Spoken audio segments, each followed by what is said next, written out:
ప్రభువునందు ప్రియాతి ప్రియులైన మీకందరికిని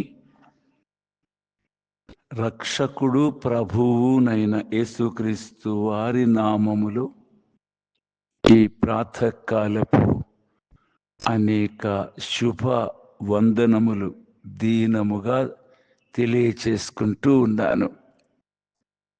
సర్వశక్తిని ఆశీర్వాదములు మీరందరూ ధారాళముగా అనుభవించాలని, ఆయన సన్నిధిలో యుగయుగములు జీవించే నిత్య జీవమునకు మీరు పాత్రులు కావాలనని ప్రభువు సన్నిధిలో బహు భారముతో ప్రార్థిస్తూ వస్తున్నాను. నా ప్రియులారా, జన్మించిన మన జన్మ సార్థకం కావాలి. మన అంతము విచారమైనదిగా ఉండకూడదు, కానీ ఆనందమయమైనదిగా ఉండాలి. మన గమ్యము దుఃఖపూరితమైన నరకాగ్ని కాకూడదు, కానీ ఆనందదాయకమైన దేవుని నివాసము కావాలి. యుగయుగాలు తరతరాలు దేవునితో జీవించే ఆ అద్భుతమైన ఆ ఆశీర్వాదము మీరందరూ తప్పక అనుభవించాలి. అందుకే ఈ ప్రాతకాలంలో మిమ్మును బాధ కలిగిస్తూ ఉన్న ఈ మాటలు తెలియచెప్పేది. ప్రియులారా, ప్రభువు ప్రేమామయుడు. ఆయన మన దోషములను ఏమాత్రము ఎత్తి చూపి శిక్షించడు. మన దోషములను తెలియచేస్తాడు. ఎందుకంటే మన పశ్చాత్తాపపడాలని, మనకు వినయము విధేయత రావాలని, సాతాను యొక్క గర్వం మనలో నుండి పోవాలని, ఆయన మనల్ని దీనులుగా చేసేందుకొరకై మన పాప అతిక్రమములను మనకు తెలియచేస్తూ వాటిని బట్టి మనము తగ్గించుకునేవారిగాను, ఆయన సన్నిధిలో క్షమాపణలు కోరుతూ శుద్ధీకరణను నొందుచు ఆయనతో అన్యోన్య సహవాసం గలవారమైండునట్లుగా ప్రభు ఎంతగానో ఆశిస్తూ ఉన్నారు. నా ప్రియులారా, మనము దేవునికి దూరంగా ఉండటం ఆయన సహించలేడు. కారణం మన తండ్రి, ఆయన మన తండ్రి. అందుకే తన బిడ్డలు తనతో ఉండాలని ఆశించే దేవదేవుని యొక్క కోరిక మీరును తీర్చి ఆయన సంతోషానికి మీరు ఆధారం కావాలని ప్రభువు పేరిట మనవి చేస్తూ ఉన్నాను. ఈ ఉదయకాల సమయంలో దైవ గ్రంథంలో నుండి 107వ కీర్తన 15వ వచనాన్ని ఈ దిన భాగంగా చదువుకుందాం. 107వ కీర్తన 15వ వచనములో, ఆయన కృపను బట్టియు నరులకు ఆయన చేయు ఆశ్చర్య కార్యములను బట్టియు వారి యెహోవాకు కృతజ్ఞతాస్తుతులు చెల్లించుదురుగాక. ఆయన కృపను బట్టియు నరులకు ఆయన చేయు ఆశ్చర్య కార్యములను బట్టియు వారి యెహోవాకు కృతజ్ఞతాస్తుతులు చెల్లించుదురుగాక. నా ప్రియులారా, కృప దొరుకుతుంది ఆయన దగ్గర. కృప అంటే యోగ్యత లేని వారిపై చూపించే దయ. 130వ కీర్తనలో దైవజనుడు ఇలాగన మనలను పురికొల్పుతూ ఉన్నారు. ఆయన మన ఎంకరేజ్ చేస్తూ ఉంటున్నారు. 130వ కీర్తన 7వ వచనములో, ఇశ్రాయేలు యెహోవా మీద ఆశ పెట్టుకొనుము, యెహోవా యొద్ద కృప దొరుకును అని. ఆయన యొద్ద కృప దొరుకుతుంది అనగా అయోగ్యులకు, అపాత్రులకు, అవిధేయులకు, అతిక్రమస్తులకు, అవిశ్వాసులకు, అపాత్రులకు ఆయన యొద్దకొస్తే కృప దొరుకుతుంది. క్షమాపణ దొరుకుతుంది. చూడండి 3వ వచనంలో, యెహోవా నీవు దోషములను కనిపెట్టి చూచిన ఎడల ప్రభువా ఎవడు నిలవగలడు? అయినను జనులు నీ యందు భయభక్తులు నిలుపునట్లు నీ యొద్ద క్షమాపణ దొరుకును. దోషములను కనిపెట్టి చూస్తే ఏ మనుష్యుడు దేవుని ఎదురు నిలవలేడు. ప్రియులారా, మహాత్ముడైనా, పుణ్యపురుషుడైనా, యోగి అయినా, భగవాన్ అయినా, ఏ ఆశ్చర్యకార్యాలు చేసే ఏ వ్యక్తి అయినా దేవుని ఎదుట, ఆయన పరిశుద్ధత ఎదుట నిలవలేడు. ఎందుకని? మన జన్మయే పాపపు జన్మ. మనలో ఉండింది పాపమును ఎత్తి చూపించేటువంటి మనస్సాక్షి అనుక్షణము మన పాపమును జ్ఞాపకం చేస్తూ ఉంటుండగా పాపోహం, పాపకర్మోహం, పాప జన్మోహం అని చెప్తున్నాం కదూ. పాపపు జన్మే ఎత్తాను, పాప పనులే చేస్తున్నాను, నేను పాపిని అని చెప్పి ఆయన ఎదుట ఒప్పుకుంటున్నాం కదూ. కనుక దేవుని ఎదుట ఎవ్వడు కూడా నీతిమంతుడుగా నిలవబడలేడు. నీతిమంతుడు లేడు, ఒక్కడును లేడు. అలాగే 23వ వచనంలో కూడా, ఏ భేదము లేదు, అందరూ పాపము చేసి దేవుడు అనుగ్రహించే మహిమను పొందలేకపోతున్నారు అని. అటువంటి స్థితిలో ఎవడు దేవుని ఎదురు నిలవగలడు?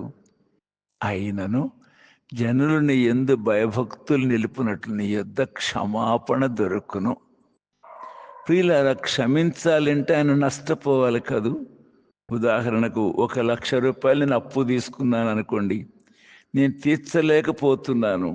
అయ్యా నేను తీర్చలేకపోతున్నానయ్యా అంటే, సరే క్షమించానులే అన్నాడుకోండి. నాకు ఇచ్చిన ఆయన క్షమించడం అంటే ఏంటి?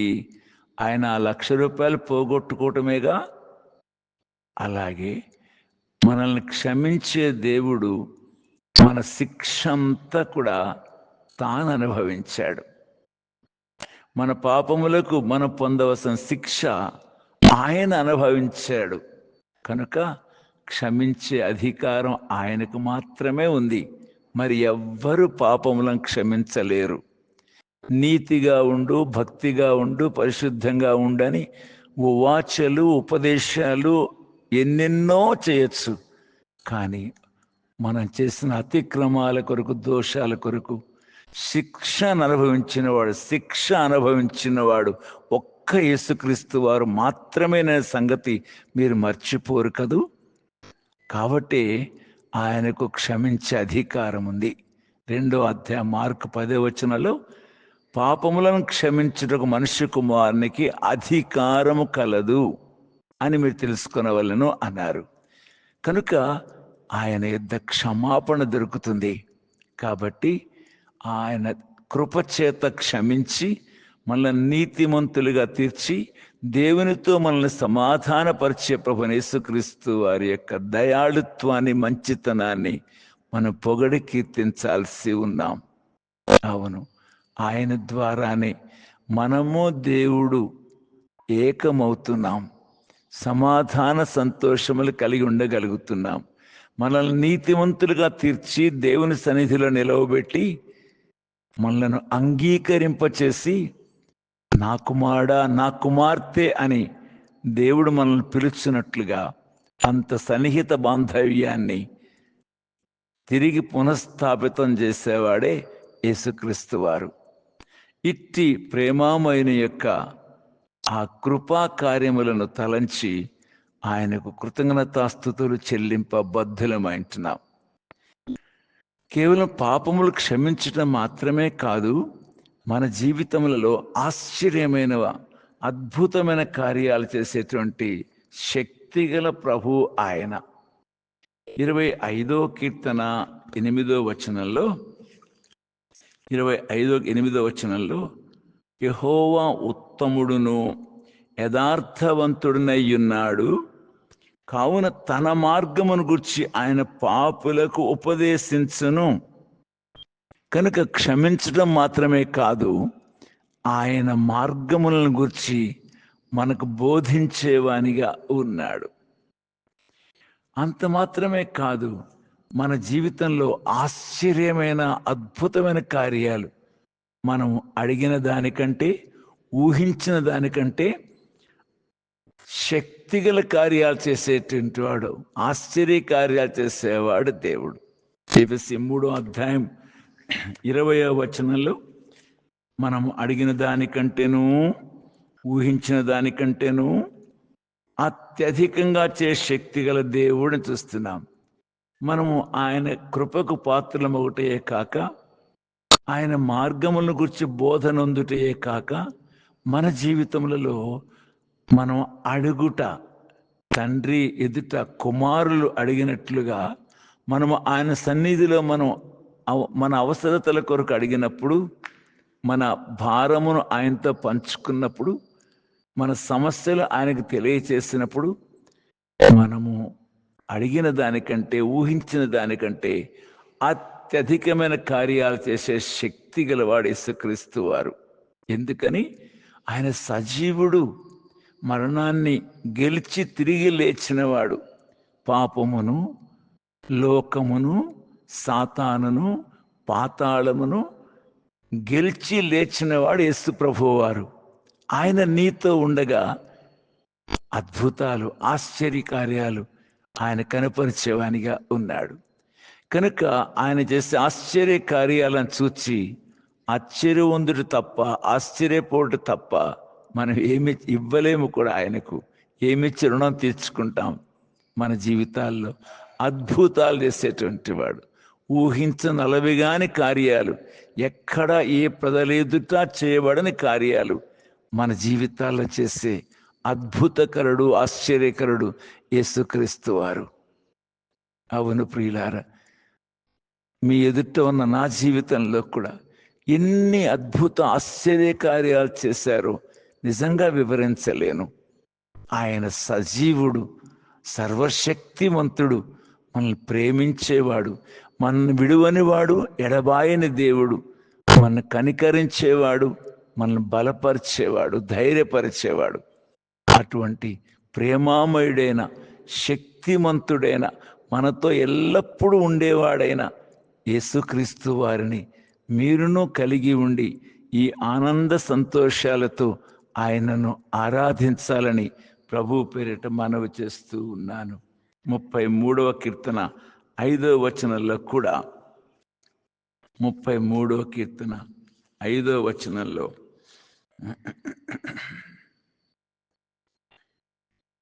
ఆయన నీతిని న్యాయమును ప్రేమించుచున్నాడు, లోకము యెహోవా కృపతో నిండి ఉన్నది. నీతిని న్యాయమును ప్రేమించుచున్నాడు. కనుక తన ప్రజలమైన మన జీవితాలలో ఏది నీతియో, ఏది న్యాయమో దానిని మాత్రమే కలిగి ఉండేటట్లుగా మన జీవితాలను అద్భుతంగా తన వంటి వారిగా చేసేవాడు ఆయన. తన స్వరూపంలోకి మలచేవాడు ఆయన.